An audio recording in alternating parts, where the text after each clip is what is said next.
ಹೇಳಿ ನಿಮ್ಗೆ ಯಾವ ರೀತಿ ಸರ್ ನನ್ನ ಹೆಸರು ಭಾಗ್ಯಮ್ಮ ಅಂತ. ನಾನು ಶ್ರೀ ವೆಂಕಟೇಶ್ವರ ಗಾರ್ಮೆಂಟ್ಸಲ್ಲಿ ಕೆಲಸ ಮಾಡಿ 9 ವರ್ಷ ಸರ್ವಿಸ್ ಆಗಿದೆ. ನನಗೆ 73,000 ಅಮೌಂಟ್ ಬರಬೇಕು ಸರ್. 2 ವರ್ಷ ಆಯಿತು ಕೆಲಸ ಬಿಟ್ಟು, ಇನ್ನೂ 1 ರೂಪಾಯಿನೂ ಕೊಟ್ಟಿಲ್ಲ.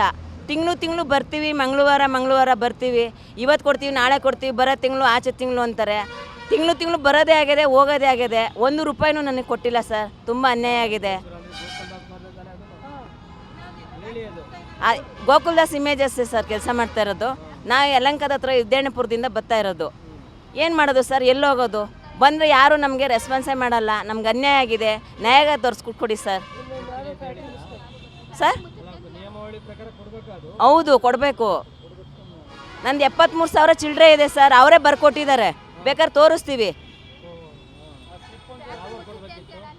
ಕೊಡಬೇಕು ಸರ್. ಕೆಲಸ ಬಿಟ್ಟು 3 ತಿಂಗಳಿಗೆ ಕೊಡಬೇಕು. ಅವರು ಕಾನೂನು ಪ್ರಕಾರ ಇರೋದು ಕೆಲಸ ಬಿಟ್ಟು 3 ತಿಂಗಳಿಗೆ ಅವ್ರು ಕೊಡಬೇಕು ಸೆಟ್ಲ್ಮೆಂಟು.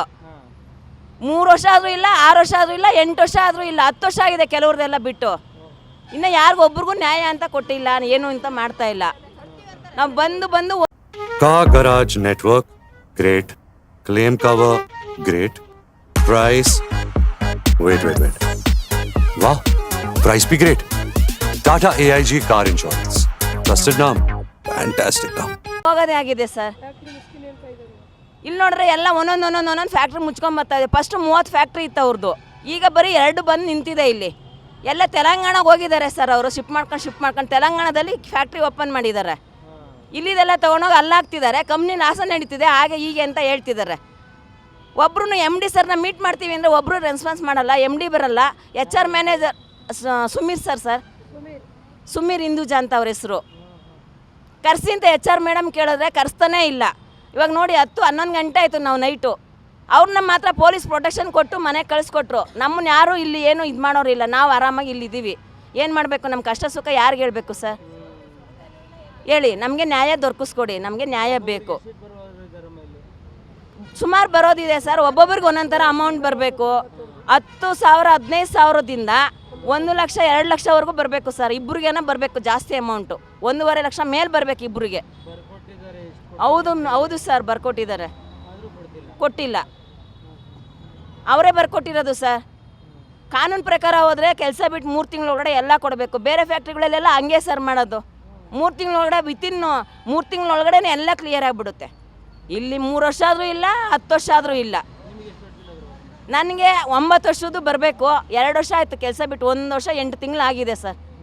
ಇನ್ನೂ ಬಂದಿಲ್ಲ, 1 ರೂಪಾಯಿನೂ ಬಂದಿಲ್ಲ. ಬಂದಾಗೆಲ್ಲ ಕೊಡ್ತೀನಿ ಅಂತ ಹೇಳ್ತಾನೆ, ಅವರೇ ಕೊಟ್ಟೇ ಇಲ್ಲ. ಕೇಳಿದ್ರೆ ಏನು ಮಾತಾಡಲ್ಲ, ಸುಮ್ಮನೆ ಕೂತ್ಕೊತಾರೆ ಮೇಡಮ್ಮು. MD ಕರ್ಸಿದ್ರೆ MDನೂ ಕರ್ಸಲ್ಲ ಅಂತಾರೆ. ನಾವು ಯಾರ ಹತ್ರ ಕೇಳಬೇಕು ಸರ್? ಹೇಳಿ. ನನ್ನ ಹೆಸರು ಭಾಗ್ಯಮ್ಮ ಅಂತ ಸರ್. 2.5 ವರ್ಷ ಆಯಿತು. ನನಗೆ 70,000 ಬರಬೇಕಾಯಿತು. ಯಾವಾಗಲೂ ಒಂದು 10,000 ಹಾಕಿದ್ರು, ಮತ್ತು ಆವಾಗಲಿಂದ 1 ರೂಪಾಯಿ ದುಡ್ಡು ಹಾಕಿಲ್ಲ. ಏನಾರ ಪ್ರಾಬ್ಲಮ್ ಆದರೆ ಗೇಟೇ ತೆಗಿಯಲ್ಲ ಇವರು. ಮೊದಲನೇ ಮಂಗಳವಾರ 3ನೇ ಮಂಗಳವಾರ ಅಂತಾರೆ. ಏನಾರ ಪ್ರಾಬ್ಲಮ್ ಆದರೆ ತಿಂಗಳಂಗಟ್ಲೆ ತೆಗಿಯಲ್ಲ.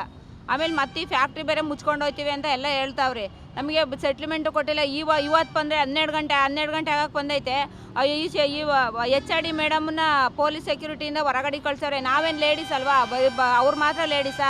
ನಾವು ಲೇಡೀಸ್ ತಾನೆ. ನಮ್ಮನ್ನು ಏನಾರು ಮಾಡಿ ಕಳಿಸ್ಬೇಕಾಯಿತು, ಏನಾರು ಪ್ರಾಬ್ಲಮ್ ಮಾಡಿ. ಅವ್ರನ್ನೇನಾರ ಇಲ್ಲಿ ಕರ್ಸಿ ಅಂದರೆ ಬಾಸ್ನ ಫೋನ್ ಮಾಡ್ತೀವಿ ಅಂತ ಸುಮ್ಮನೆ ನಾಟಕ ಮಾಡ್ತಾರೆ. ಫೋನು ಮಾಡಲ್ಲ, ಏನು ಮಾಡಲ್ಲ. ಬಾಸ್ ತಕ ಹೋಗೋದೇ ಇಲ್ಲ. ಅಯ್ಯಮ್ಮ ನಾನಿದ್ದೀನೆಲ್ಲ ನೋಡ್ಕೇತೀನಿ ಅಂತ ಬರೀ ಹಿಂಗೆ ಮಾಡಿ ನಮ್ಮನ್ನು ಇಲ್ಲೇ ಕೂರ್ಸೈತಿ ಇದುವರೆಗೂ. ನಾವು ಅವ್ರವರಲ್ಲ ಅಂತ ಇದುವರೆಗಿದ್ದು ಅವ್ರನ್ನ ಪೊಲೀಸ್ ಸೆಕ್ಯೂರಿಟಿ ಮಾಡಿ ಹೊರಗಡೆ ಕಳ್ಸವ್ರೆ. ನಮ್ಮನ್ನು ಮಾತ್ರ ಇಲ್ಲಿ ಬಿಟ್ಟವ್ರಿ.